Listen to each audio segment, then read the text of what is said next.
Hello guys, कैसे हैं आप लोग। मैं हूं श्रवण पांडे। अपने इस KTQ सीरीज को आगे बढ़ाते हैं और क्वेश्चंस को डिस्कस करते हैं। चलिए, आज का पहला सवाल है। In 1617, the British East India Company was given permission by Dash to trade in India। ठीक है, यानी कहने का मतलब है कि 1617 में ब्रिटिश ईस्ट इंडिया कंपनी को व्यापार करने की अनुमति किसने दी, यानी किस राजा ने दी। ठीक है, यहां जो इसका जवाब होगा, पहले तो हम बाकियों को देख लेते हैं। ठीक है, जवाब देखने से पहले इसको समझ लेते हैं कि किसने दी होगी। बाबर जो है वो 1526 से 1530 तक ही खत्म हो गया, 30 तक। ठीक है, इसका रेन यहीं तक चला। अकबर जो है 1556 से 1606 तक था, यानी 1605 तक था। ठीक है, जहांगीर का जो रेन था वो 1606 से 1627 तक था। ठीक है, तो अगर यहां देखें तो इस रेंज में कौन आता है, जहांगीर आता है। पहली बात तो यहीं से हमें पता लग जाना चाहिए कि 1606 से 1627-28 तक जो रूल किया है उसी के बीच में 1617 आता है। तो इसका जवाब जो है ऑप्शन डी, जहांगीर ने दिया था ट्रेड करने का अधिकार। ठीक है, यहाँ पे। और ये किसको मिला था, ये सर थॉमस रो। ठीक है, थॉमस रो जो कि जेम्स वन के एम्बेसडर, ठीक है, जेम्स वन का एम्बेसडर था। तो जेम्स वन के एम्बेसडर आया था, ठीक है, in the court of Jahangir in 1615, और इसने मांगी थी अनुमति ट्रेड करने की इंडिया में, और इसको जहांगीर ने ट्रेड करने की अनुमति दी। ठीक है, चलिए इसी के साथ हम कुछ जहांगीर के बारे में इंपॉर्टेंट चीजें जान लेते हैं, क्योंकि जहांगीर के बारे में बहुत बार सवाल पूछा जाता है। ठीक है, तो पहली बात तो यह कि 1606 से 1627 तक इसका रेन था और इसका नाम सलीम था। ठीक है, बाद में इसने नूरुद्दीन मोहम्मद जहांगीर रख लिया। ठीक है, ओके। तो इसका जो है वो ओरिजिनल नेम भी पूछा जाता है कि नूरुद्दीन मोहम्मद जहांगीर, यानी सलीम कौन था। ठीक है, तो ये जो सलीम नाम है वो ये एक्चुअली अकबर का बेटा था जहांगीर, तो अकबर ने सलीम चिश्ती के नाम पे रखा था। तो ये भी सवाल आता है कि अकबर ने जहांगीर का नाम सलीम किस सूफी संत के नाम पे रखा था, तो सलीम चिश्ती। ठीक है, सलीम चिश्ती एक सूफी संत थे जिनको अकबर बहुत मानता था, और कहा जाता है कि उन्हीं के कारण, यानी उन्हीं की मन्नतों के कारण, आशीर्वाद के कारण सलीम जो का जन्म हुआ, और इसलिए उसका नाम जो है वो सलीम चिश्ती के नाम पे सलीम रख दिया गया। ठीक है, ये चीज है। हाँ, और दूसरी चीज, जहांगीर की शादी 1611 में मेहर उल निशा से हो गई। ठीक है, मेहर उल निशा से, जिसका ही नाम नूरजहां था। इत्मादुद्दौला की बेटी थी नूरजहां, यानी इसका यही सवाल आता है कि मेहर उल निशा, जो कि हमने पिछले वाले अपने वीडियो में भी डिस्कस किया था कि मेहर उल निशा कौन थी, तो ये नूरजहां थी। इसी को बादशाह बेगम की भी टाइटल मिला था, बादशाह बेगम। ठीक है, और जहांगीर का जो पीरियड है वो गोल्डन पीरियड कहलाता है पेंटिंग का। ठीक है, एक सवाल बहुत इंपॉर्टेंट पूछा जाता है कि वेयर हाउस किसने बनवाया था पेंटिंग का, तो याद रखना पेंटिंग के लिए फेमस तो जहांगीर था, पर अकबर ने वेयर हाउस बनवाए थे। ठीक है, यानी जो है पेंटिंग का एक एग्जीबिशन एक्चुअली है ना, एक जहां पे पेंटिंग्स रखे जाएंगे वगैरह, वो है अकबर ने बनवाया था। ठीक है, तो लेकिन यहाँ पे गोल्डन पीरियड इस पेंटिंग का कौन है, जहांगीर। तो ये जहांगीर के कुछ इंपॉर्टेंट फैक्ट्स थे। हाँ, जहांगीर ने 2 बाग भी बनवाए थे। ठीक है, एक तो दोनों कश्मीर में, श्रीनगर में, एक का नाम है शालीमार बाग, एक का नाम निशात बाग। ठीक है, शालीमार, और ये भी कई बार पूछा गया है कि शालीमार और निशात बाग किसने बनवाया है। ये जो है वो दोनों श्रीनगर या कश्मीर में है, और ये बनाने वाला जो है वो जहांगीर है। ठीक है, चलिए अगले सवाल की तरफ बढ़ते हैं। अगला सवाल कहता है, which world heritage site comprises of the Alai Darwaza gate. पहली बार ये अलाई दरवाजा गेट बनवाया किसने था, तो अलाई दरवाजा गेट जो है अलाउद्दीन के द्वारा बनवाया गया। ये कहाँ पे है, ये कुतुब मीनार जो है, कुतुब मीनार कॉम्प्लेक्स के अंदर है एक मॉस्क, ठीक है, कुव्वत उल इस्लाम, ठीक है, कुव्वत उल इस्लाम एक मॉस्क है इनसाइड कैंपस। ये जो कुतुब मीनार का कैंपस है यानी कॉम्प्लेक्स है, उसमें एक है कुव्वत उल इस्लाम, ठीक है। इसी का जो गेट है ना, इसी का गेटवे, उसी को अलाई दरवाजा कहते हैं, वही अलाई दरवाजा है, ठीक है। और बात ये है कुतुब मीनार के बारे में, देखो ये तो पता चल गया अलाउद्दीन ने बनवाया था। अब यहाँ कुतुब मीनार के बारे में जान लेते हैं, कुछ फैक्ट्स बहुत इंपॉर्टेंट है। पहली बात तो ये 73 मीटर ऊंचा है, ठीक है, 73 मीटर हाइट है इसकी, ये भी सवाल पूछा जाता है। ओके, फिर इसको बनवाया किसने किसने था? तो पहले शुरुआत जो है यानी बेसमेंट वाला काम जो है, बेसमेंट वाला काम बनवाया था कुतुबुद्दीन ऐबक ने, ठीक है, कुतुबुद्दीन ऐबक। और किसके लिए बनवाया था? ठीक है, एक्चुअली एक सूफी थे जो जिसको ये कुतुबुद्दीन ऐबक मानता था, जिनका नाम था कुतुबुद्दीन बख्तियार काकी, ठीक है। तो कुतुबुद्दीन बख्तियार काकी के लिए कुतुब मीनार कुतुबुद्दीन ऐबक ने बनवाया और ये बेसमेंट तक ही बनवाया था, ठीक है। उसके बाद इसका दामाद आता है इल्तुतमिश, ठीक है। इल्तुतमिश ने इस पे अगले बाकी जो बनवाए, पहला दूसरा तीसरा स्टोरी बनवाया, ठीक है। फिर 1369 यानी 1369 में एक बार लाइटनिंग हुई, है ना, ये बिजली कड़का और उस पे गिरा, जिसके कारण उसका डैमेज हो गया ऊपर वाला पार्ट। तो उसके बाद जाकर के अगला राजा जो है इससे रिलेटेड, यानी इससे रिलेटेड कौन कौन से? कुतुबुद्दीन ऐबक, पहला दूसरा इल्तुतमिश। इल्तुतमिश ने क्या किया? इल्तुतमिश ने फर्स्ट सेकेंड और थर्ड स्टोरी बनवाई, है ना। उसके बाद आता है फिरोज शाह तुगलक, ठीक है। फिरोज शाह तुगलक ने इसको रिपेयर करवाया और उसके बाद फोर्थ और फिफ्थ स्टोरी भी बनवाया, ठीक है। तो फिरोज शाह तुगलक जो है इसने रिपेयर भी करवाया और चौथी और पांचवी मंजिल भी इसने बनवाई। यहाँ 3 लोगों के बारे में पूछा जाता है, यही सवाल पूछ लिया जाता है कि कुतुब मीनार को बनाने में किन किन ने मतलब अपना योगदान दिया। तो कुतुबुद्दीन ऐबक, इल्तुतमिश और फिरोज शाह तुगलक, ठीक है। ये था सवाल। चलिए आगे बढ़ते हैं। ये तीसरा सवाल कहता है कि world war second was started in the year. पहली बात तो वर्ल्ड वॉर सेकेंड जो है वो 1 सितंबर 1939 को, जब जर्मनी ने पोलैंड पे अटैक कर दिया था, ठीक है। जर्मनी ने पोलैंड पे अटैक कर दिया था कब? 1 सितंबर 1939। तो ब्रिटेन और फ्रांस, ब्रिटेन ने एक्चुअली इस पे युद्ध घोषणा कर दी और यहीं से जो है द्वितीय विश्व युद्ध की शुरुआत होती है, ठीक है। तो ये हुआ 1939। कब तक चला था? ये चला था 1939 से 1945 तक, ठीक है। चलो ये 45 में जापान के सरेंडर के बाद ये खत्म हो गया था। Which is the first Hindi newspaper of India? पहली बात तो न्यूज़पेपर के बारे में जहां से भी मिले, जो पुराने न्यूज़पेपर उनको याद रखना। तो पहला न्यूज़पेपर कौन सा था हिंदी का? तो ये उदंत मार्तंड, जो ये हिंदी की पहली यानी पहला जो न्यूज़पेपर था और ये कलकत्ता से छपता था। पहली बात तो इसका इंपॉर्टेंट चीज ये कब स्टार्ट किया गया था, ये भी इंपॉर्टेंट है। 1826 में इसको स्टार्ट किया गया था। स्टार्ट करने वाला कौन था? नाम था जुगल किशोर शुक्ल या शुक्ला, ठीक है। जुगल किशोर शुक्ल ने स्टार्ट किया था। पंडित जुगल किशोर शुक्ल थे, उन्होंने उदंत मार्तंड को 1826 में कलकत्ता से स्टार्ट किया था एज अ वीकली। ये भी नहीं, डेली नहीं आता था, ठीक है। ये हफ्ते में आने वाला एक न्यूज़पेपर था, ठीक है। और कुछ न्यूज़पेपर के बारे में जान लेते हैं हम लोग। फर्स्ट इंडियन, पहला इंडिया का, first India's newspaper, Indian and India's, ठीक है। तो कौन सा था?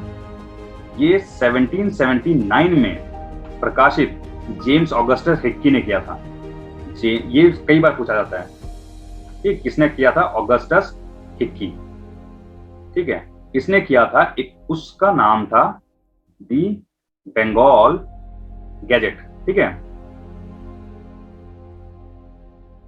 द बंगाल गैजेट, ये पहला इंडिया का न्यूज़पेपर था। वहीं अगर फर्स्ट इंडियन कहा जाए तो संवाद कौमुदी, कौमुदी, जो कि राजा राम मोहन रॉय ने निकाला था, ठीक है, राजा राम मोहन रॉय ने ये 1819 में इन्होंने संवाद कौमुदी निकाला था, ठीक है, और ये इंडिया का पहला न्यूज़पेपर था और पहला हिंदी न्यूज़पेपर उदंड मातन। ओके, चलिए आगे बढ़ते हैं।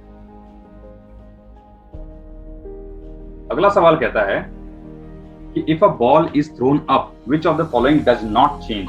कभी अगर बॉल, जब हम लोग फिजिक्स पढ़ते थे 8th 9th 10th में, तो हम लोग कभी ऊपर कुछ फेंकते थे, उस पर हम लोग क्या लगाते थे हमेशा, जो बॉल है उस पर हमेशा एक फोर्स, एक एक्सेलरेशन लगाते थे, जी ऑलवेज। तो जी अगर ऑलवेज लग रहा है यानी एक्सेलरेशन ड्यू टू ग्रेविटी, यानी एक्सेलरेशन ही है वो, जो ऑलवेज वही लग रहा है सेम, तो वो बदल नहीं रहा है इसका मतलब, ठीक है। यानी यहां से भी कॉन्सेप्ट ले सकते हो, एक्सेलरेशन डज नॉट चेंज, ठीक है। So the answer is a, acceleration does not change. Okay, next question is which physical quantity is measured in siemens. देखो ये सवाल जो है ये actually electric conductance, electric susceptance और इलेक्ट्रिक एडमिटेंस होता है। इन तीनों को का एक वेरिएंट होता है एक्चुअली, ठीक है, ड्राइव्ड यूनिट होती है। किसकी? इलेक्ट्रिक कंडक्टेंस, इलेक्ट्रिक ससेप्टेंस और इलेक्ट्रिक एडमिटेंस का एक वेराइड यूनिट होता है जिसे कहते हैं सीमेंस, ठीक है, जिसको एस से डिनोट करते हैं। ये यही था, ठीक है। चलिए आगे बढ़ते हैं। हाँ, अगर यहाँ बात करें इलेक्ट्रिक पोटेंशियल की, तो इसको इलेक्ट्रिक पोटेंशियल जो है वो जूल, ठीक है, इसको जूल में नापते हैं, नापते बोले ऐसा यूनिट होती है जूल, ठीक है, जूल पर कूलम। ओके, तो यहाँ मैग्नेटिक फ्लक्स टेस्ला। ओके, चलो आगे बढ़ते हैं। अगला सवाल जो है, हाँ, रिफ्रैक्टिव इंडेक्स की कोई यूनिट नहीं होती। हाँ, अगला सवाल है विच और device is used to measure depth of the ocean. यहाँ कुछ इंस्ट्रूमेंट्स दिए गए हैं जिनका काम बताया गया, तो ये इसका ऑप्शन होगा, इसको रट लो, पैथोमीटर। पैथोमीटर का काम जो है वो डेप्थ ऑफ ओशियन नापना है, ठीक है। आगे बढ़ते हैं। अगला सवाल कहता है which of the following is symptoms of haemophilia. पहली बात तो हीमोफीलिया होता क्या है? एक रेयर डिजीज है बेसिकली। हीमोफीलिया जो है एक रेयर डिसऑर्डर है। इसमें क्या होता है? इसमें ब्लड जो है क्लॉट करना बंद कर देता है, यानी ब्लड जो है डू नॉट क्लॉट, ठीक है, यानी अगर बह रहा है ब्लड तो वो बहता ही रहेगा, क्लॉट नॉर्मली। और ये किस लिए होता है? क्योंकि इसमें सफिशिएंट ब्लड की क्लॉटिंग प्रोटीन्स होती हैं, वो कम हो जाती थी। इसका आंसर जो है नो क्लॉटिंग ऑफ ब्लड, ये होना चाहिए, ठीक है। तो हीमोफीलिया एक रेयर डिसऑर्डर है, इसमें ब्लड का जो है वो क्लॉटिंग रुक जाता है, ठीक है। अगले सवाल की तरफ चलते हैं। अगला सवाल कहता है विच वायरस कॉजेज चिकन पॉक्स। देखो चिकन पॉक्स जो है उसको कॉज करने वाला एक वायरस है जिसका नाम है, यहां तो ऑप्शन दिया नहीं है, ये लिख लेना या याद कर लेना, वेरिसेला ज़ोस्टर वायरस, ठीक है, जिसे हम VZV कहते हैं। वेरिसेला ज़ोस्टर वायरस जो है ये चिकन पॉक्स को कॉज करता है, ठीक है। यहां पे ऑप्शन में एक वेरियोला वायरस दिया है, इसका काम स्मॉल पॉक्स क्रिएट करना है, कॉज करना है, ठीक है। जो वेरियोला वायरस है इसका काम स्मॉल पॉक्स है, ठीक है। तो अगर यहाँ पे स्मॉल पॉक्स ऑप्शन होता तो इसका आंसर आ जाता डी, पर नहीं है तो इसमें इनमें से कोई भी नहीं लिखेंगे, ठीक है। तो इसके लिए चिकन पॉक्स जो है वेरिसेला ज़ोस्टर वायरस के कारण कॉज होता है, ठीक है। चलिए आगे बढ़ते हैं। अगला सवाल कहता है कि which is the largest organ in human body. इसमें बहुत लोग कंफ्यूज होते हैं, बहुत लोग कंफ्यूज होते हैं। जब पेपर में आता है तो पता नहीं क्या सोच के मारते हैं इसका आंसर तो स्किन है। पहली बात तो कोई भी किसी को ढक रहा है भाई, पूरी बॉडी पे ऊपर से लगा हुआ है, दिखना चाहिए। सबसे ज्यादा बड़ी जो है वो स्किन है, ठीक है। लीवर की बात करें तो लार्जेस्ट ग्लैंड है, और अगर लार्ज इंटेस्टाइन और स्मॉल इंटेस्टाइन में बड़ा कौन है ये पता करना हो तो पढ़ लेना, स्मॉल इंटेस्टाइन इज लार्ज, ठीक है, मतलब लंबा काफी बड़ा होता है देन लार्ज इंटेस्टाइन। आगे बढ़ते हैं। अगला सवाल कहता है कि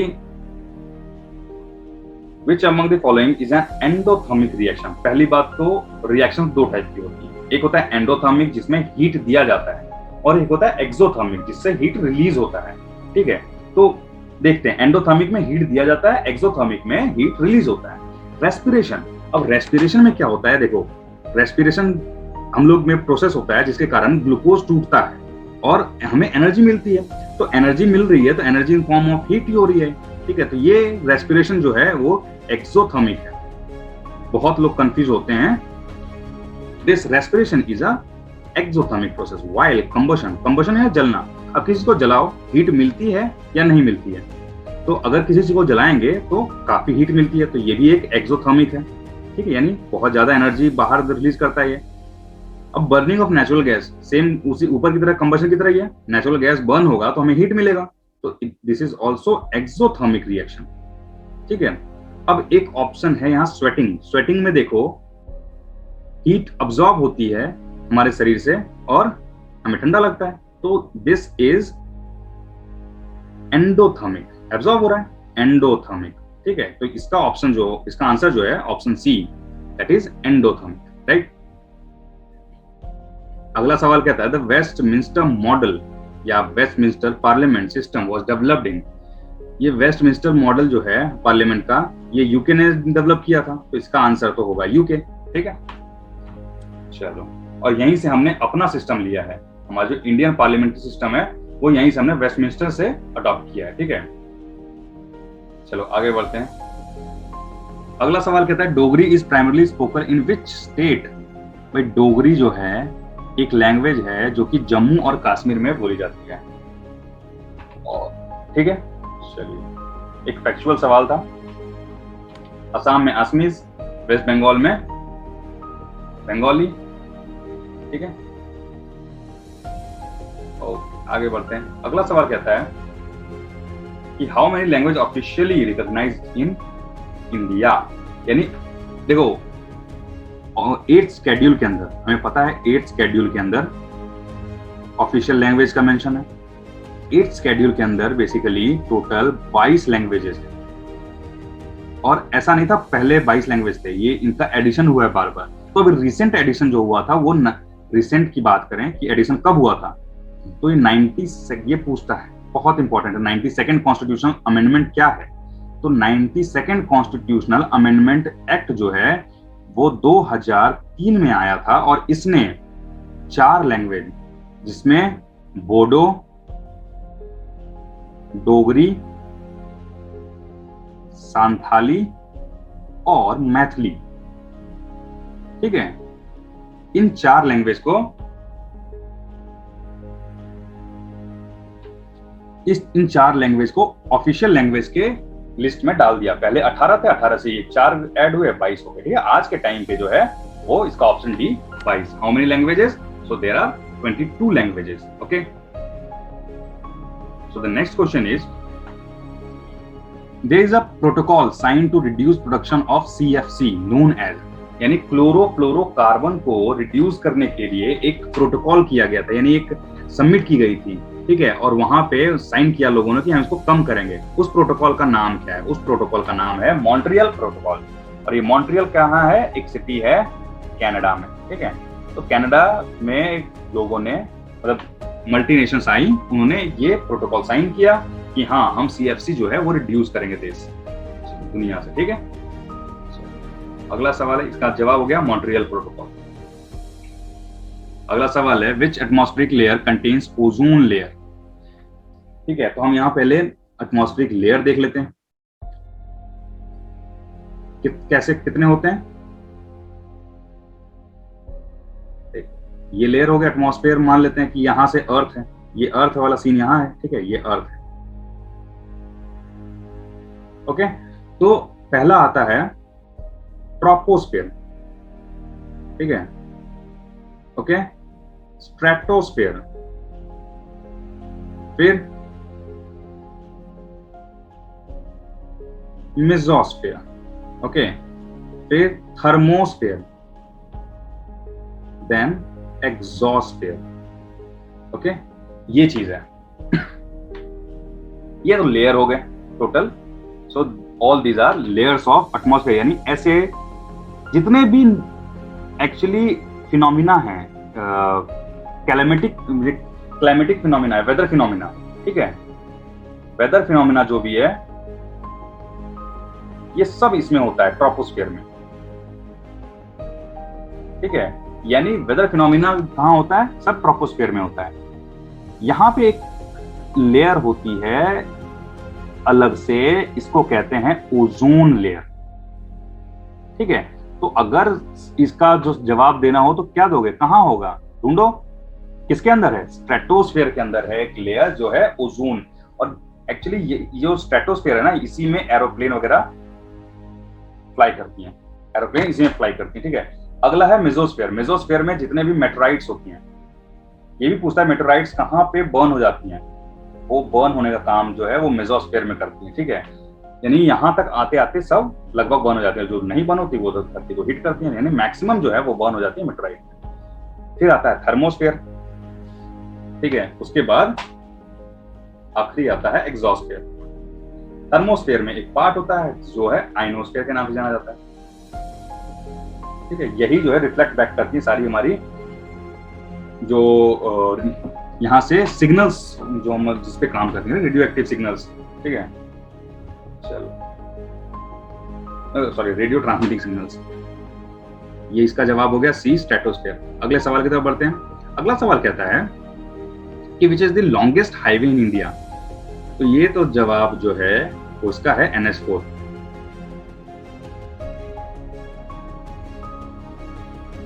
अगर इंडिया का मैप अगर हम बनाएं, ठीक है, तो श्रीनगर से शुरू होते हुए दिल्ली होते हुए एक कन्याकुमारी तक जाती है, ठीक है, इसी को कहते हैं NH4, ठीक है। यानी श्रीनगर से कन्याकुमारी तक ज्वाइन होने वाली हाईवे है, ठीक है, NH44। चलिए आगे बढ़ते हैं। अगला सवाल कहता है The Article 343 of Indian constitution is about, सीधा सीधा सवाल है, ये लैंग्वेज से याद रखना, ऑफिशियल लैंग्वेज की बात करता है 343 आर्टिकल, ठीक है। तो ये कहता है कि 343 आर्टिकल कहता है हिंदी एज ऑफिशियल लैंग्वेज, ये how Hindi will be used as official language, यानी राज्य भाषा हिंदी को कैसे इस्तेमाल किया जाएगा, वो आर्टिकल 343 बताता है। अगला सवाल कहता है major portion of the earth crust is mainly constituted by, यानी अर्थ क्रस्ट जो है वो उसमें सबसे ज्यादा क्या मिलता है हमें। तो अगर हम अर्थ क्रस्ट को देखेंगे तो सबसे ज्यादा सिलिकॉन मिलता है और ये 28% के आसपास, ठीक है। फिर एल्यूमिनियम मिलता है, ओके, और ये 8.2 या 8.3 के आसपास है, परसेंट के आसपास, ठीक है। उसके बाद आयरन, और ये 5.6% के आसपास, ठीक है। तो यहां जवाब होगा option D, silicon and aluminium, okay. चलिए अगला सवाल कहता है कि Hollywood is located in, Hollywood कहां पे लोकेटेड है। तो ये तो सीधा सीधा सवाल है, कैलिफोर्निया में, लॉस एंजलिस, नाम सुने ही होंगे, सब तो हॉलीवुड मूवी देखते ही हैं, ठीक है। लॉस एंजलिस में लोकेटेड है जो कि कैलिफोर्निया में है, ठीक है। तो इस तरह आज का हमारा ये सवाल खत्म होता है, फिर हम मिलते हैं अगले वीडियो में, ठीक है। चलिए तब तक सेफ रहिए, हमारे चैनल को सब्सक्राइब करिए, लाइक करिए और लोगों तक पहुंचाइए। चलिए थैंक यू।